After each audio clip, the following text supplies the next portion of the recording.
welcome to the penultimate episode of Adam Hills Tonight, the show that only recently learnt the meaning of the word penultimate. Tonight I'll be joined by comedian Cal Wilson, Arctic photographer Paul Nicklen and the star of Kenny and the Time of Our Lives, Shane Jacobson. Plus there's comedy from the Umbilical brothers and a one-on-one interview with cricket legend and chook hypnotist Max Walker.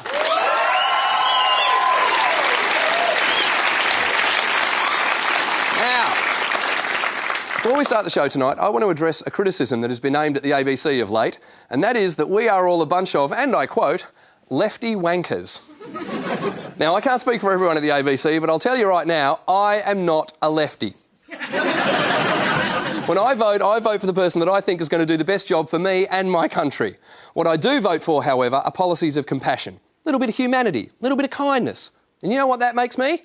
Doesn't make me a lefty, that makes me a softie, and I'm proud of it.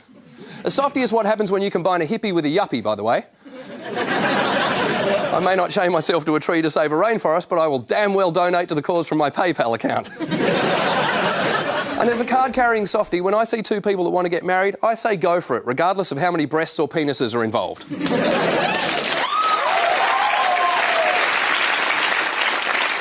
When I see a boatload of persecuted people trying to escape a brutal regime, I just want them to be treated with basic human dignity.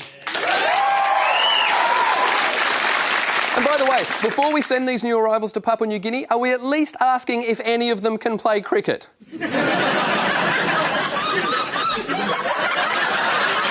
I'll get to you later. Because I don't want to see the Australian Test team bowled out for 128 by the Port Moresby first 11. And when I hear 97% of the world's scientists say we've got to do something about global warming, call me crazy, I believe them. Not that I need their opinion, by the way, because I've seen global warming for myself. I've been to Edinburgh. I can tell you now, there are Scottish people with suntans. That is not natural. And according to certain scientific predictions, in 100 years' time, there's a good chance we'll all become boat people. The only place in Australia above water then will be Uluru, and when we get there, it'll be covered by 200,000 Aboriginal people, just looking at us going, sorry, fellas, not this time. I honestly don't care whether you vote for Tony Rudd or Kevin Abbott at the next election. All I want is for someone to show a bit of compassion. Vote one, vote softie. Written, spoken and authorised by Adam Hills for the Softie Party.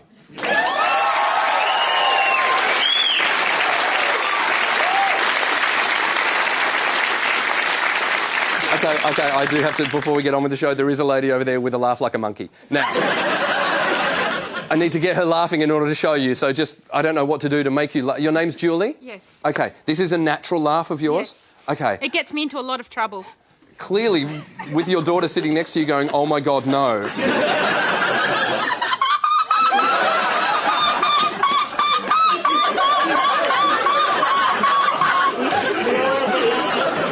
And it's not right, is it? That is an amazing laugh. We're going to hear that throughout the show, I'm assuming. As long as it's funny. As long as it's funny. Right now, I'm tempted to be not funny for the rest of it. All right, let's get on with the show and welcome the woman who is so clumsy when she says, I just came home from a trip. It usually means she just got back from hospital. Hannah Gadsby!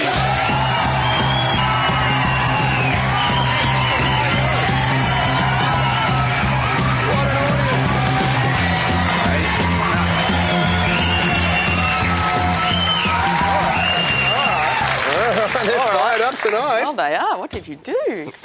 Not much. I just talked about being a softie. Oh, it's vaguely erotic, your opening monologue there. Really? Yeah. This is softies and harden up and, ooh, yuck. I didn't think softie was particularly erotic. It is in my world. So, what have you had a go at this week? I had a go at archery. I Robin Hooded up, Hunger Gamed. What? Cupid. I did it all. Really? Twang.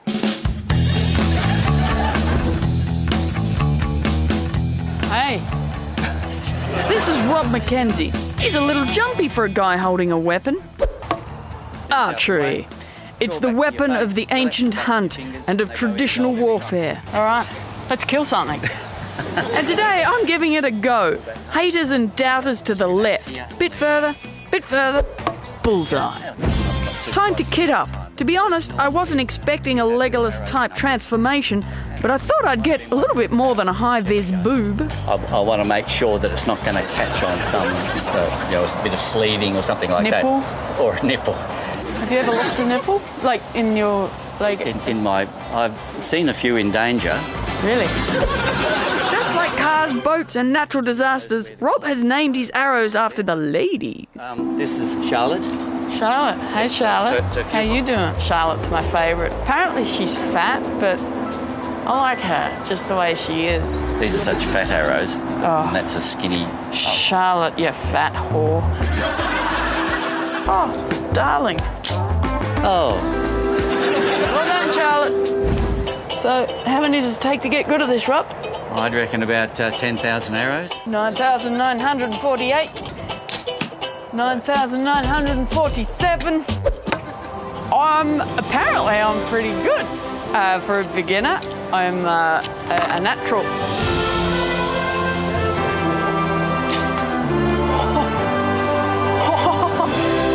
Perhaps for the first time in the long 10-week history of this segment, this in-studio challenge won't be a disaster.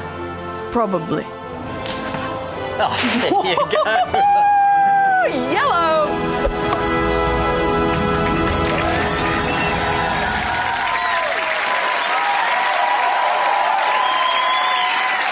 So, what are you going to demonstrate in studio? Archery. Okay. Actually, I might need your help. Yeah. Can you come stand over here? Okay. And pop this on your head.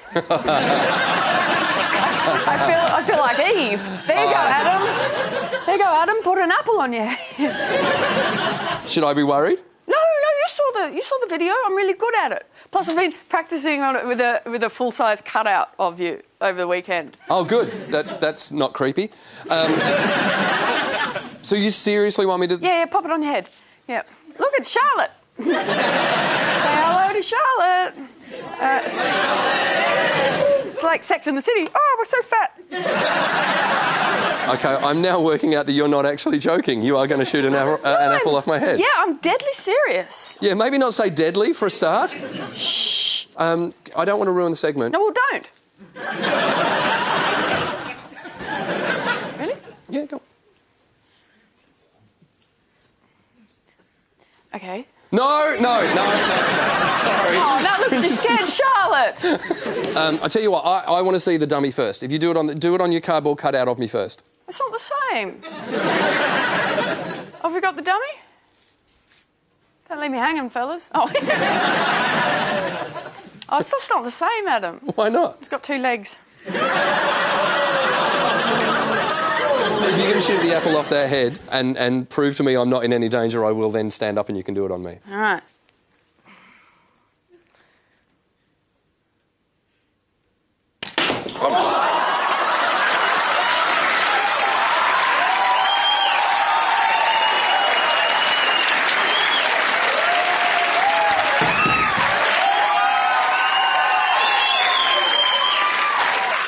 To be honest, I'm not going to have a go at that. But ladies and gentlemen, would you thank the lady who could almost have killed me?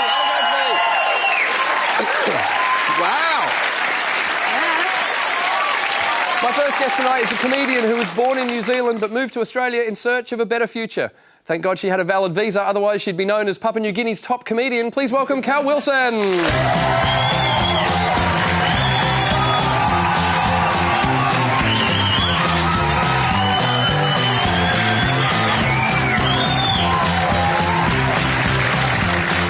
Thank you. Now, you've just got back from a cruise. Yes. This morning. Yes. Right. Had no problems getting into the country?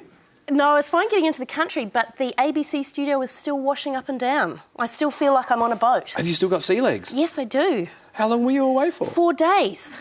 I'm a very quick adapter.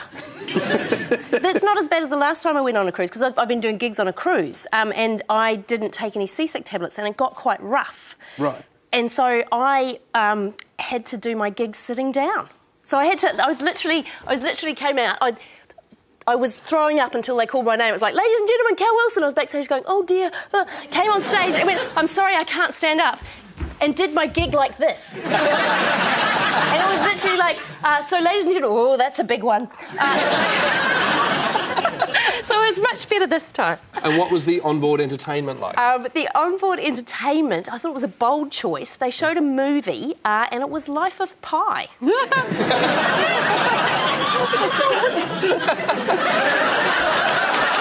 She's real. She's real.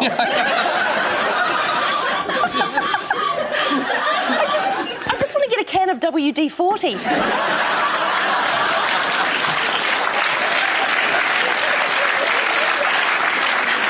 Now, I had a lovely moment a few weeks ago because I've known you for a long time and I was incredibly proud when I was watching ABC One and there you were popping up on an episode of QI.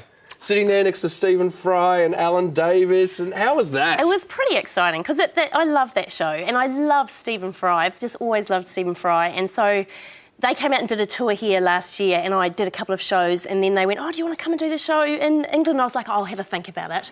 I didn't. I went to... Yes, I'll be there no matter what. And so it was really, it was quite surreal sitting there at the desk and going, that's Stephen Fry.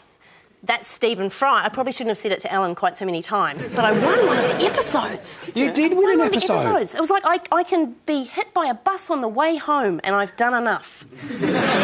But you became, like, you're friends with those guys now. Didn't you go on a play date with Alan Davies? Alan Davies has got a wee girl who's just a bit younger than my son, and so when they were out for the tour here in Melbourne, he said, has anyone got any kids for my daughter to play with? And I went, I've got one.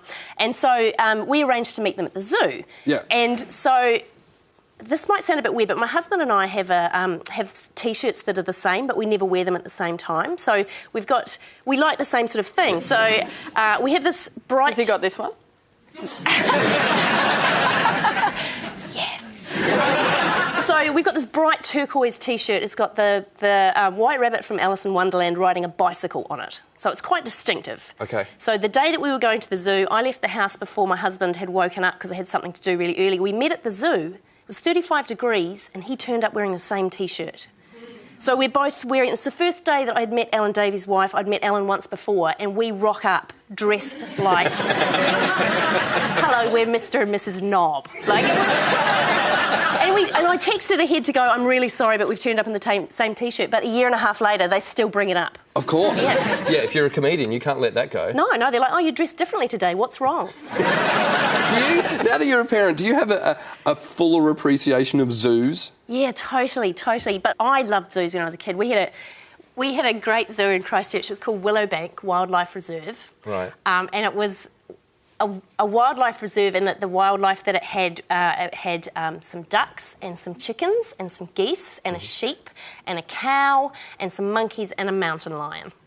Because that's the sort of animal subset that you find in the wild, isn't it? It's farm animals, lion. So the best part about it was, and this is the thing that I remembered through all my childhood, one of the monkeys only had one arm.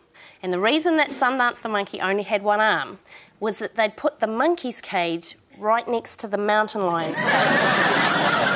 And one night, Sundance had obviously gone, oh, I wonder what's through here, and the lion had gone, thank you very much, and bitten it off.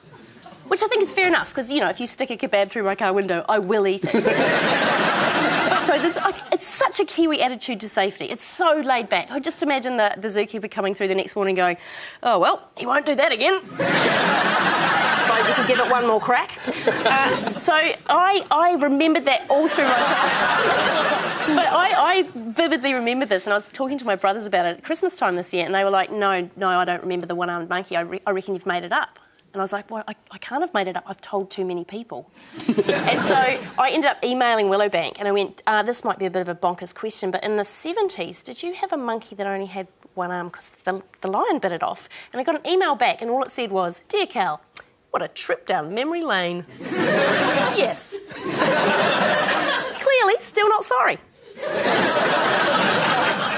What I find hard to believe in that story is that your brothers didn't remember a one-armed monkey. I know! Now, you're also an avid cook. I know this for a fact. Yes. And I know for a fact you cooked Digby some very special cakes for his birthday. Yes.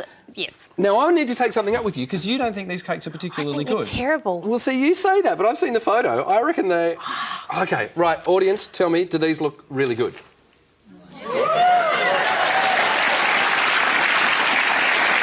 People have spoken. I made mine use a Peppa Pig. And Peppa Pig looked like a penis. It just looked like a cock and balls. Not too, Have though, you got with that Peppa photo? Pig. I would like to Pig see is- that photo. Well, I will briefly draw a Peppa Pig here, because in order to do a Peppa Pig... that is disgusting. You go like that. Yep, pretty much. yeah. When you yeah. first start Peppa Pig... That's- if we can get that okay. Now, I bring up your baking abilities for a specific reason. There is someone in the audience tonight, and you can help us with this. There's someone in the audience by the name of Bradley Winton. Where's Bradley? OK. Now, Bradley is convinced that his great-grandfather invented the pavlova. Really? What is your proof of that? So I have this scrapbook I've brung from Perth. My grandmother made this. It's a collection of all articles of my great-grandfather. Yeah. Basically, it was in Perth he made the first pavlova. Yep. Now, before I get objected to, I know that there was a recipe in New Zealand that was it was a meringue cake. It was made, I think it was only a month before.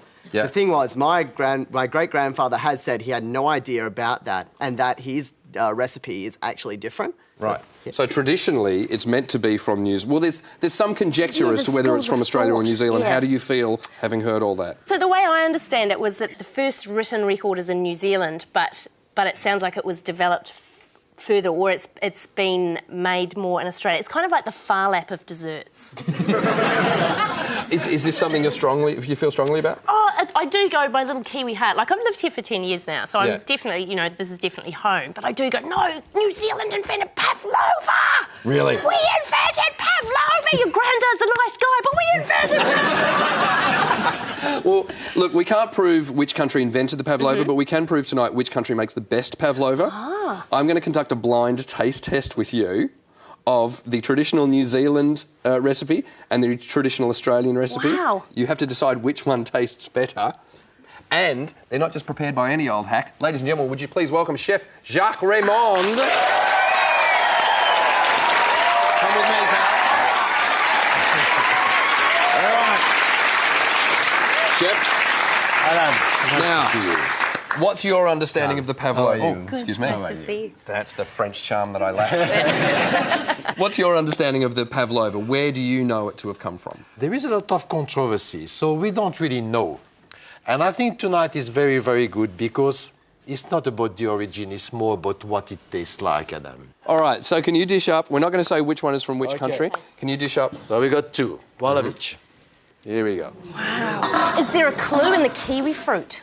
There might be a clue in the kiwi fruit, but then again, there might not be. Right. This looks amazing. So you can see they have two different shapes. Yep, so I'm having this. And we'll describe... Cal, taste this one first. All right.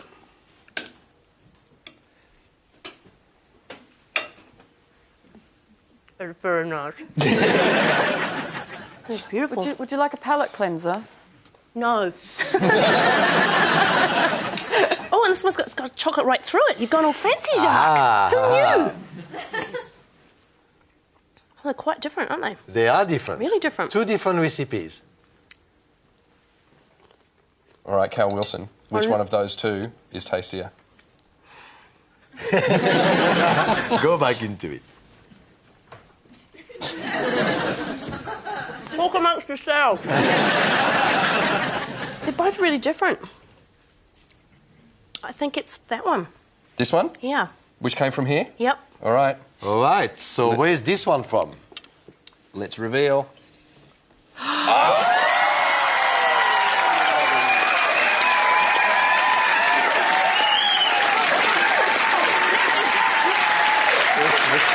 know what you've done? What's that? I can never go home. You can see that the Australian one was quite dramatically rigid because it made by Mr. Herbert Sachse, who, with a name like this, which must be Austrian or German. The New Zealand one is more a Kiwi one, you know? Ho, ho! No more, nothing, here we go. Ladies and gentlemen, Chef Jacques Raymond. Thank you. And listen, you're about to head off to Montreal for the Just for Laughs in festival about again? 6 hours' time. Oh, really? Yeah. Have a great time in Thank Just for you. Laughs in Canada. Ladies and gentlemen, Cal Wilson. Your Pavlova. My second guest tonight is a photographer and climate crusader who regularly braves freezing elements to capture some of the world's most reclusive animals. He's the polar paparazzo. Would you please welcome Paul Nicklen?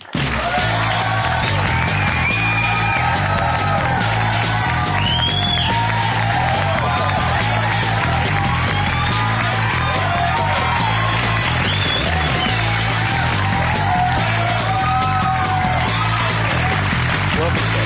Pleasure to meet you. Is this the first talk show you've ever been on in which you've been presented with Pavlova on the way in? It's the first talk show I've ever been on.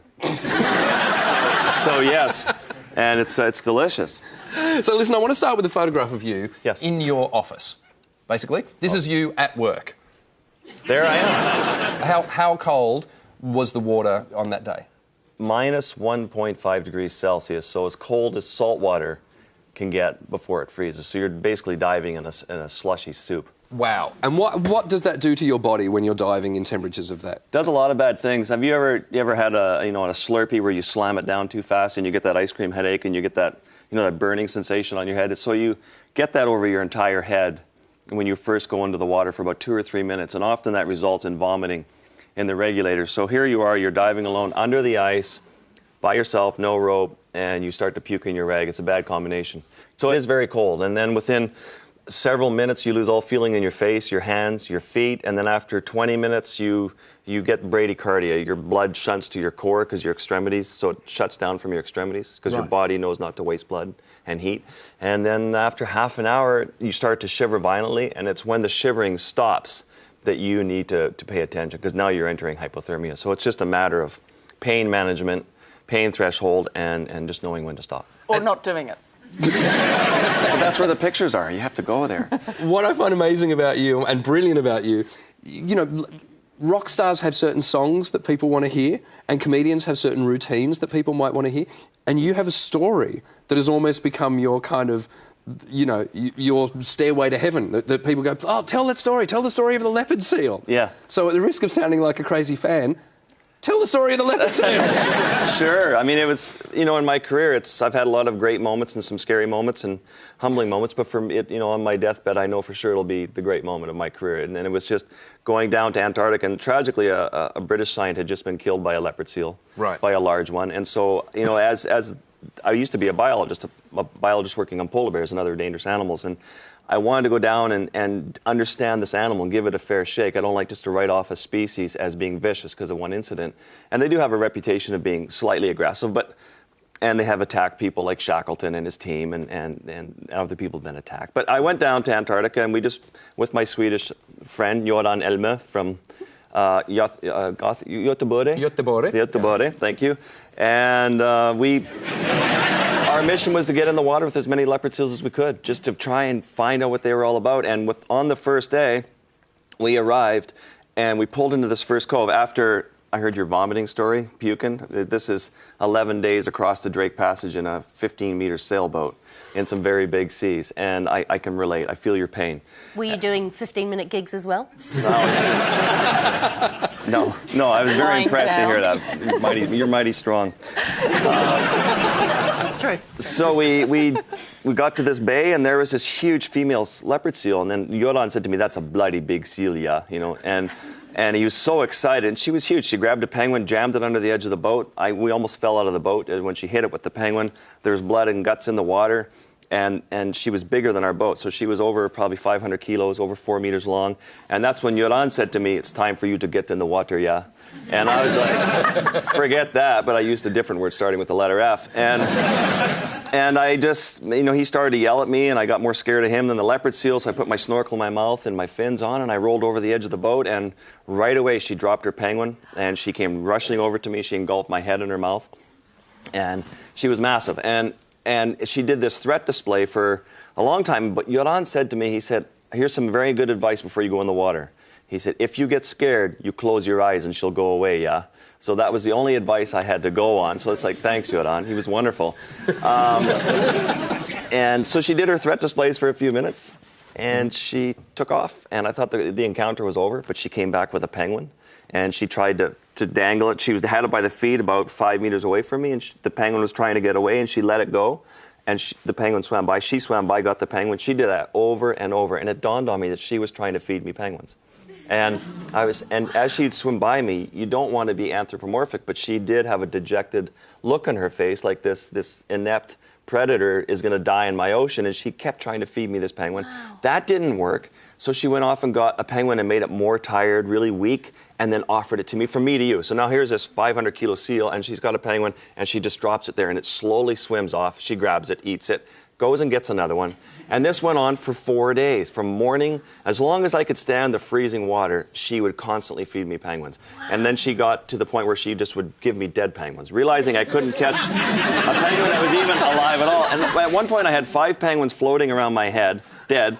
And she's just sitting here like this, staring at me, trying to figure out what I'm going to do. I mean, she's trying to figure out why I'm there. Wow. And that didn't work, so she grabbed the penguin and flipped it on top of my head. And now I've got her whiskers and her face pushing against my mask and my face. This huge, imagine being force-fed salmon by a grizzly bear. I mean, it's just...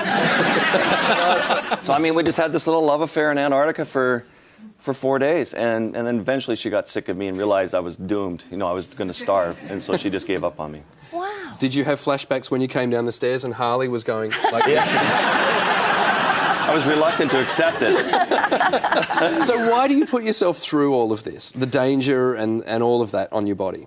Especially with the polar regions, with the Arctic and Antarctica both, I'm trying to connect people back to the disappearing sea ice. People don't relay on, we know that sea ice is disappearing. We know that sailboats are now going through the Northwest Passage. People aren't altering their behavior. So what I'm trying to do, basically if we lose ice, we stand to lose both polar ecosystems. The ice, and people don't understand, this is very much like the soil in a garden. And that ice is going to go away in the next 4 to 10 years, as scientists project. Yeah. So it's just trying to put faces and names and species and charismatic, beautiful, sexy megafauna and tying it to this whole ecosystem. Saying ice is going to disappear is one thing, but to say within our lifetime, we could lose polar bears, or in the next before the century's up. And that's more disturbing for me, and that's why I work as hard as I do, as urgently as I do. I mean, just like Australia, you have the Great Barrier Reef. It's not well. It's sick, and it's one of the most beautiful places on the earth, and we have to protect it. Now, I read this amazing thing about you, or heard you talking about this amazing thing where you were you were photographing a specific bear, and you actually had to wait 2 months for it to appear. Mm-hmm. What goes through your mind when you're on assignment and you've waited, say, a month and a half, and the bear you want to photograph hasn't appeared? You're thinking about what you're going to be doing with your next line of work because you're going to get fired from National Geographic. I mean, honestly, you make this proposal, you make these promises, and National Geographic, we're going to come back with this amazing story. And day one, week one, you're like, okay, that's okay, we're going to keep trying. 2 months, and you've been blowing most of your budget, and you don't have one picture yet, you haven't even seen what you're supposed to be photographing, it gets kind of scary. And it just, and I finally I set up some camera traps where the bear took its own picture. And I got it on the last day where I looked at the image, and there it was, and it was this full-frame spirit bear, which is a Kermode bear, which is a black bear that's pure white and lives in the rainforest, or fewer than the panda bear. And I was like, there's it, and that's it. So I sent the image by satellite email to my boss, and he wrote me back and said, you can do much better than that. And I was just like, oh, so I had to go back the second year, and again, waited 6 weeks. And on the last week of the project, this one huge male came down to the river and totally accepted me, and within 2 days I shot the entire coverage, got the cover of National Geographic. It brought a lot of attention to trying to keep oil tankers off the BC coast, to protect the habitat, and using, again, like polar bears for sea ice, using the spirit bear for the rainforest. And it was just, that's a lot of stress and waiting, but that's wildlife and nature. You can't control it. And did you at one point actually go, you hung out with the bear and took photos. Did you kind of sleep near the bear? Yeah, I felt so much pressure to get these images. I mean, originally I saw the bear in the forest, and I went and sort of hid by a log, big, BC log, to see if it would accept me. And the bear came and walked on my log and basically stepped over my head. I didn't move, and he basically walked by me, and I was like, okay, game on. I felt all this pressure. Now we're going to get these images. And I was shooting him from me to you within probably 20 minutes, wide angle, 16 millimeter wide angle lenses. I'm lying in the river with them. I'm kneeling in the river, and I'm shooting up at this bear, and there's water dripping on me from the salmon that the bear has in his mouth. I follow him in the forest. He's eating salmon. At one point, he's in the forest, and I follow him into the forest, And then he just stops, and he comes back out, and he stands right here. His head's right here, and I'm standing like this, and I'm not moving. And I realize that I have blocked him in this little grove, and he was waiting for me to move. He wasn't going to waste the energy to go around me. So I stepped out of the way. He went back to the river, and so it went. And then he walked up into the forest and was eating more fish and went to sleep. And I was waiting for the light. I ended up putting my head down from me to you, even closer, 30 centimeters. And I'm hanging out with the bear, and I start to doze off, and he's sleeping. And then I start to shoot more images. And the bear, was the first time he acknowledged me. He didn't like the clicking of the camera when he was trying to sleep. So he just reached out with his paw, and he hit the camera like that, and then went back to sleep. And I was like, okay, well, I'm not going to shoot pictures of you anymore. And then he eventually walked off in the forest, and I knew that we had the story. I'll be honest, I was hoping that story was going to end with, and then I woke up spooning him. That could have been a possibility. I never went there. It may have worked. So, Into the Icy Realms on assignment with Paul Nicklen, 28th of July at the Melbourne Arts Centre. And what's your website in case people want to see your work or just help out with Sea Legacy? SeaLegacy.org and paulnicklen.com, and you can get to both of those through there. It's an absolute pleasure having you on the show. Thank you very much. Ladies and gentlemen, Paul Nicklen. Appreciate it. Thank you. Thanks very much. You can finish that now. My comedy guests tonight are a duo who originally tried comedy to supplement their acting careers. Luckily for us, they've yet to land a decent role. Here to sing us a Nina Simone classic, would you please welcome the Umbilical Brothers?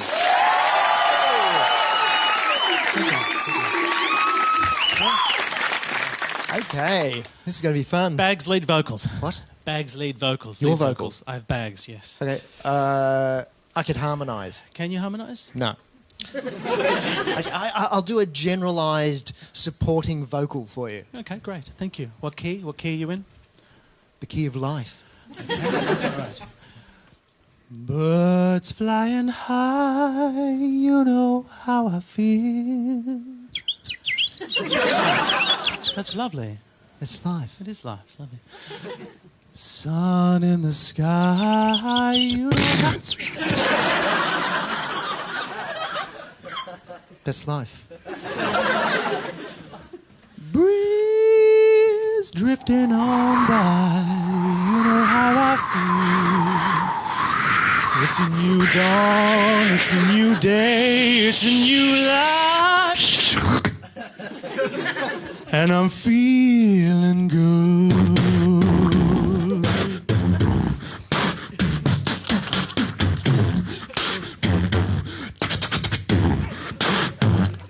Too much? Probably, yeah. Maybe bring it down 7 notches. 7 notches. That's nice. Fish in the sea, you know how I feel. River running free, you know how I feel.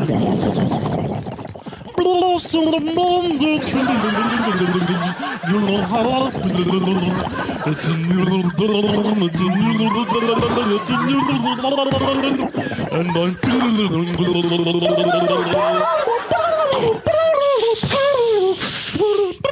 stars in the sky, you know how I feel. Scent of the pine. Pine? Did you say pine? Yes, scent of the pine. Beautiful pine, the scent of life. Beautiful, life. beautiful, large, beautiful pine. Scent of the pine, you know. That's life. That's life. My freedom is mine. I know how you feel. New dawn, it's a new day, yeah. It's a new life for me. And I'm feeling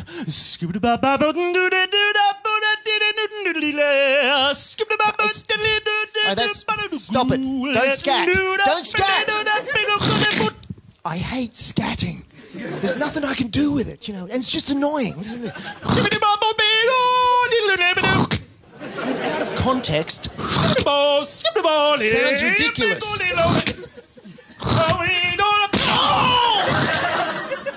Fucking nose! Fucking monkey breath! So you're not feeling good anymore!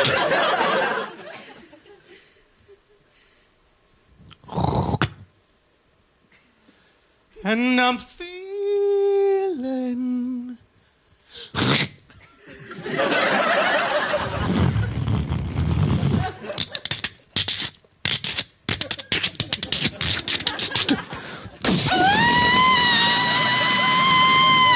Thank you!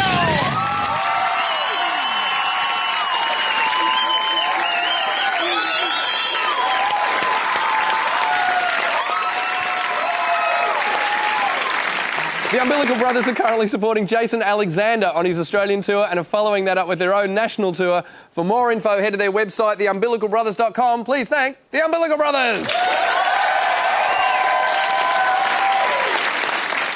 Now, as most of Australia is aware, the Ashes are in full swing at the moment, so we thought it only fair that tonight's one-on-one be with one of Australian cricket's great characters, which is why I caught up with former fast bowler, sports commentator and all-round loveliest bloke on the planet, Max Walker. Max Walker, it's a genuine pleasure to meet you.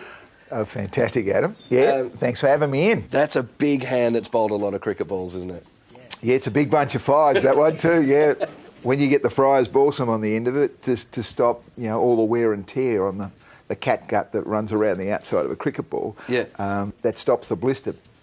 Very early on in my career at Lord's, I met the Queen of England.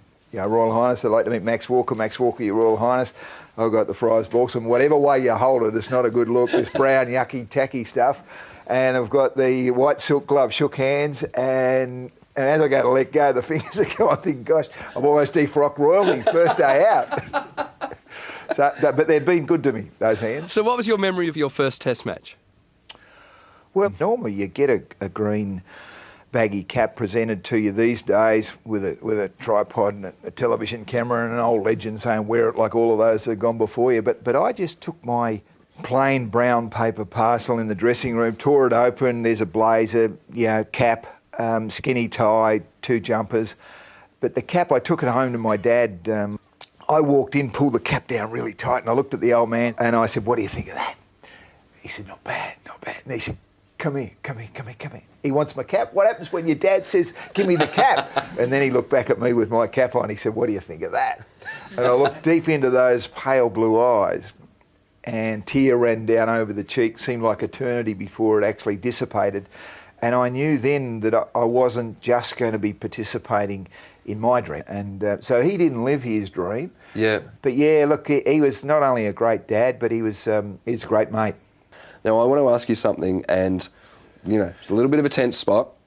Okay. There is a little bit of trans-Tasman rivalry on our show tonight, mainly to do with the pavlova, to be perfectly honest. Oh, fantastic. I love pavlovas. I had 2 of those the night before my first league game. How would you go now?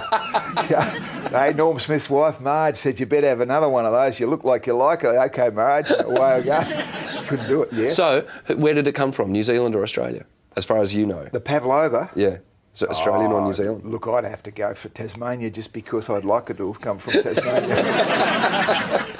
But clearly this trans-Tasman thing reached a peak Yes. in your final one-day game. Yeah. Which was the underarm. Yeah, the infamous underarm incident. Now, again, for those who don't know, Trevor Chappell delivered the last ball underarm, which denied New Zealand the chance of hitting a 6. Yes, which would have been a tie. Which would have been a tie. So, where were you at the time? What was your memory of it? I was at deep fine leg, and McKechnie, the cauliflower-eared rugby union player, dual international, you know, as well. He was on strike, and big brother Gregory Stephen Chappell says to Trevor, bowl it along the ground. Rodney Marsh is going, nah. But what happens when your big brother says, bowl along the ground, bowled along the ground? Now, even at fine leg, I knew he wasn't happy. That's McKechnie. Right. Because he threw the bat on the ground, it bounced back up in the air about half a metre. And I thought to myself, even down there, he's upset, as you do. And then this deathly silence. And then the MCG just echoed. They booed our players off the ground. Right. So we thought, Greg, you made the decision, mate. We got Indian file behind him, you lead us off. Gee, the language coming out of the members area was interesting. That was a nasty moment, probably the worst moment that I've been involved in cricket. And now, a lot of people might not realise you've also got a career in new media, as far as you developed an app Yeah, look, you reinvent yourself and you reimagine where you might go. And today I sort of play in the space of mobile web platforms. It's a pretty exciting time to be alive. I mean, there's so much technology at our fingertips to use in ways that we haven't even thought of yet.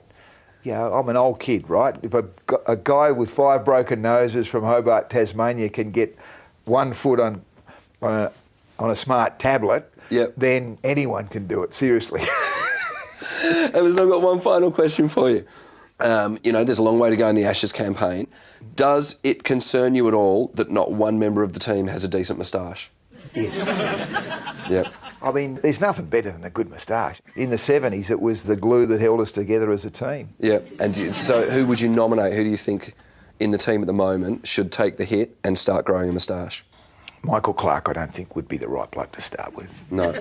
Sid's has gone vegetarian. I don't know that he could come up with it. I reckon Ashton Agar. Ashton Agar. It'll take you 3 years to get there, but wouldn't it be fantastic? Yeah. Ashton Agar is the new Maxie Walker in every sense. God bless you, he's champion. Max Walker, it's been an absolute pleasure talking thanks, to you. Mate. Thank you. Awesome. Our final guest tonight has led a life that deserves to be chronicled in a book. He was singing and tap dancing at 10, worked as a pyrotechnician for Dire Straits and created one of Australia's most loved film characters. Thankfully, he's chronicled it all in a new book. Please welcome Shane Jacobson.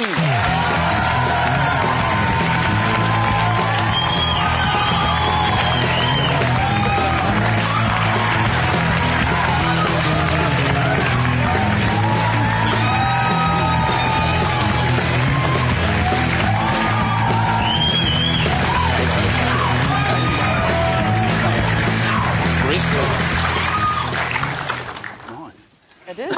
Oh, the water's gone. I've wrecked the place. Yes, I worked in rock and roll. Congratulations, by the way, on The Time of Our Lives, which is on ABC One at the moment. Acting chops. Oh, you know what you're doing. Oh, I'm surrounded by a very good cast. I mean, that story you were telling, you know, without the seal is nowhere near as exciting. And I was in the water and there was a penguin. You've got to recognise the cast, don't you? I mean,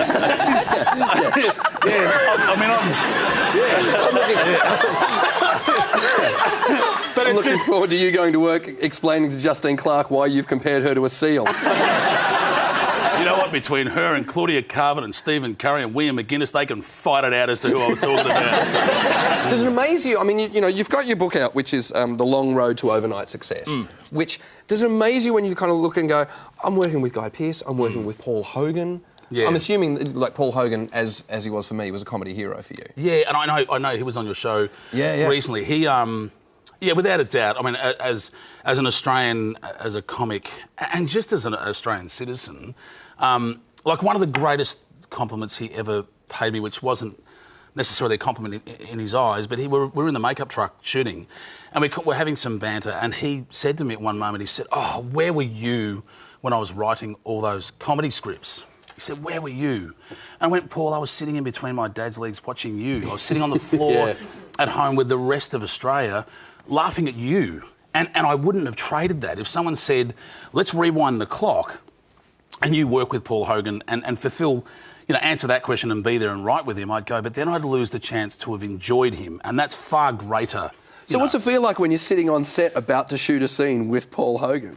Well, look, my favourite memory of working with Paul, when we were doing Charlie and Boots, we were filming in Echuca, in a town called Echuca, which is kind of a small country town, and we're filming in Kingswood, HJ Kingswood. Yeah. And I even mentioned this in the book, but we had to do a scene where we have to drive away from the camera crew. They're going to do a long lens shot.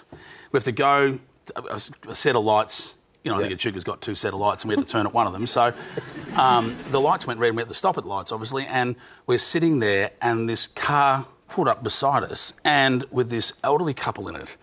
And I'm sitting at lights and kind of looked across, and this old lady kind of slowly looked across and looked away, and slowly her mind presented her with a picture and a bit of history, and kind of they all connected, and she went, and then looked across and kind of smiled as he does, and she turned, just as we were driving off, I heard her go, "Doug, Kenny and Crocodile Dundee are in the car next to us. But we had to take off, and we've got the two-way radios. Come on, where are you guys? And it's the weirdest thing to confess, but when the film came out, the thing I was most excited by, amongst many things that friends and family would see me in this film with Paul Hogan, was knowing that this guy would definitely have said, "What are you talking about?" And she would have said, "In that Kingswood is Kenny and bloody Crocodile." And he said, "Oh, you've lost your mind, Beryl, you've lost your mind." To think that when that film came out and the poster came up, she would have said, "I bloody told you." And all of a sudden, she's Michael Caine. What happened there? She won't believe it's Michael Caine living in Echuca, dressed as a woman. And before you go, I want to bring up your love of cars. You alluded to it earlier. We have firstly a photo that I think you love of you in a rally car. Yeah, baby. Yeah, baby. Green screen. No, that's real. Because you also, as host of Top Gear, have put yourself in some dangerous situations that kind of rival Paul's in a way. I mean, there's many stories I could tell, but we had this challenge set to go through the Knowsley Safari Park in England.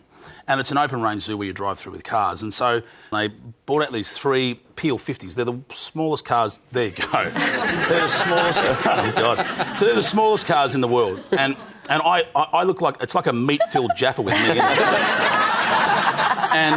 And we get in that, and they said, go through again. But the guy that ran that park said it'll be, and he was the guy, I'm pretty sure, who narrated every ABC documentary we heard as a kid.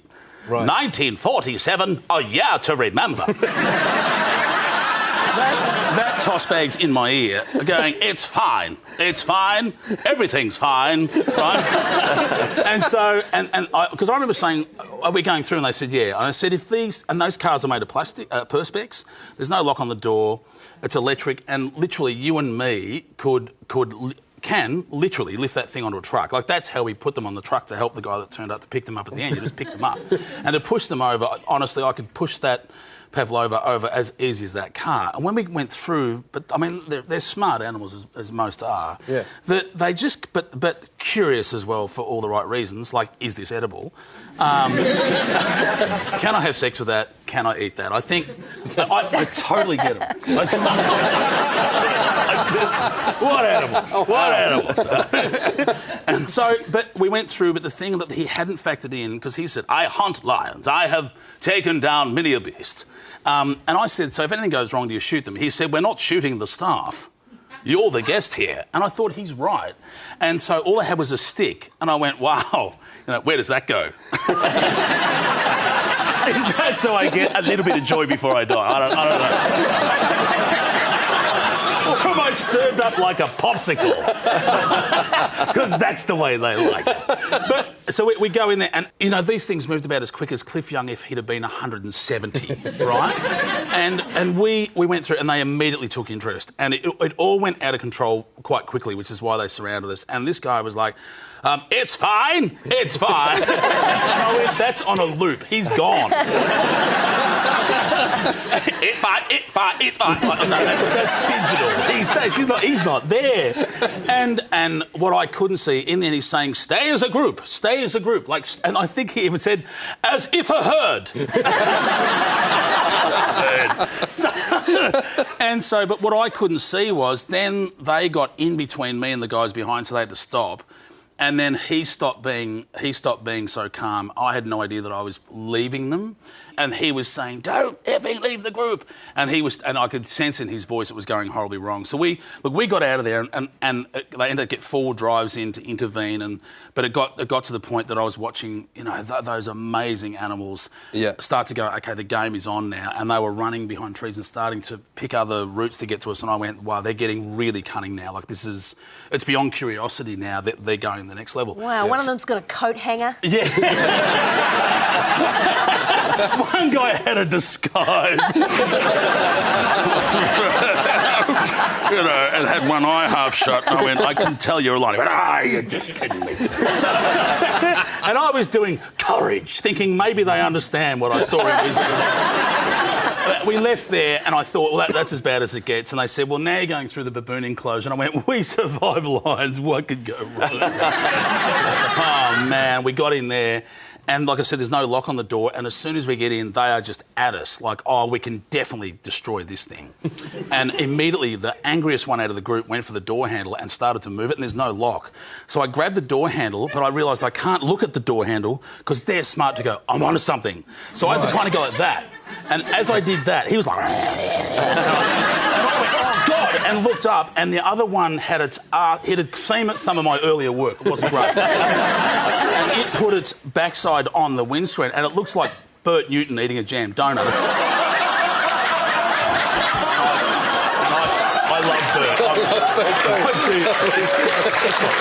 Listen, it's horrible. And I thought, OK, well, he doesn't like my work. And then so I had to look away from that, and he wants to fight me. He's got issues. And I look out this side. This guy on my right, he loves my earlier work. He loves me, and he's busy showing me how much...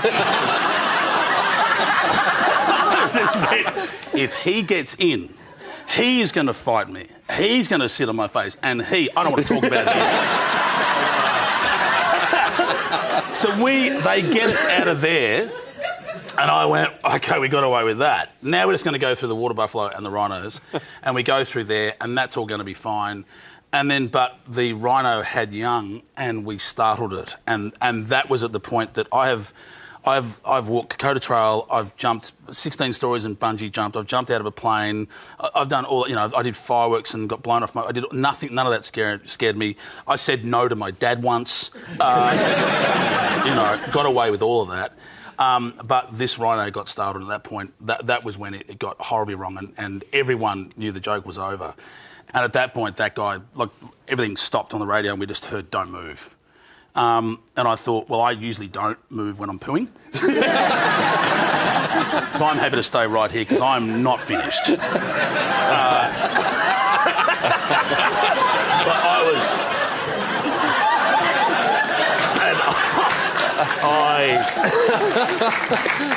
And I cried for about 20 minutes, but it took them ages to get us out of there, and that was when we got out, the girl that ran the place and the guy who's normally the narrator said, that was horrible.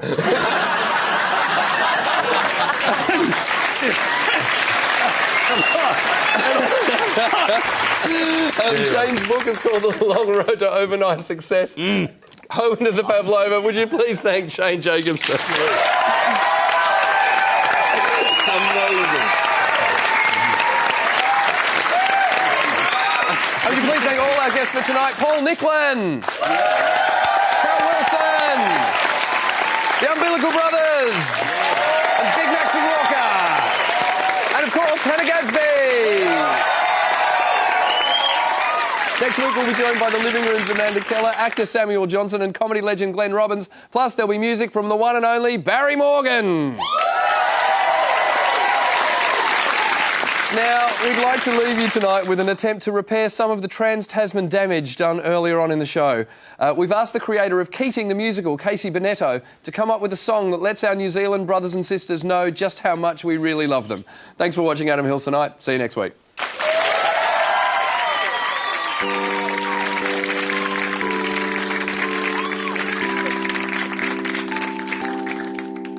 I've roamed the whole world over, and Australia reigns supreme. Like a freshly made pavlova, there's an avalanche of cream. But for all our celebrations, we should never make a fuss.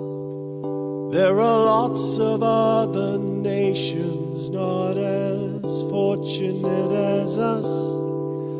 There's a tiny population out across the Tasman Sea, and they find their inspiration in the likes of you and me. For we're helping them discover just how much they have to learn. We're an older, wiser brother when they don't know where to turn. Poor New Zealand, always trying to impress. I Guess they help remind us to be humble in success. For they crave the light with all their might, but can't quite make the grade. They're a plucky little country in a better country's shade.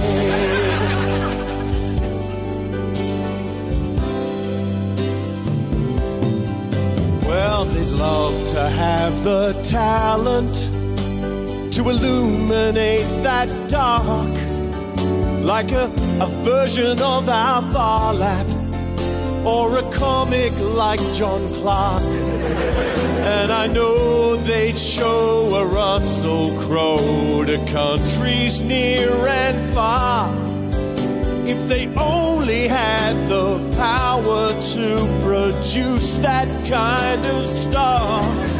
Yeah, they'd love to hitch their wagon to a blazing light within, like a band as good as Dragon or the mighty Brothers Finn, or a sweet Rebecca Gibney. But there's no such hope in store, just a land knee-deep in freezing sheep and a big bright exit door for New Zealand, where the skies are oh so grey. You may never be amazing, but to us you're still okay. So won't you stand up straight, accept your fate, don't ever be afraid to be a plucky little country. Oh, such a clever little country, and such a lucky little country to have a better country's shade.